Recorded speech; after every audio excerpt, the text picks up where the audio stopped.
தேவையில்ல, எனக்கு ஃபீஸ் கட்ட மட்டும் ஹெல்ப் பண்ணுங்க. எங்கள் பாட்டி வந்து அனிதா அம்மா கிட்ட ஹெல்ப் கேட்டாங்க. அவங்க செய்கிறேன்னு சொன்னாங்க.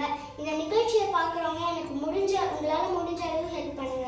அனிதா அம்மா ஹெல்பிங் ட்ரஸ்ட் மூலமாக எனக்கு வருஷம் ஹெல்ப் பண்ணுங்க. என்னுடைய ஸ்டாண்டர்ட் வந்து 3rd ஸ்டாண்டர்ட்லேருந்து 4th ஸ்டாண்டர்ட் போகிறேன். எங்கள் பாட்டியும் அம்மாவும் தான் எனக்கு வருஷம் ஹெல்ப் பண்ணுறாங்க. இந்த தடவை நீங்களும் ஹெல்ப் பண்ணுங்க. அனைவருக்கும் நன்றி, வணக்கம். அனிதா அம்மாவுக்கும் நன்றி.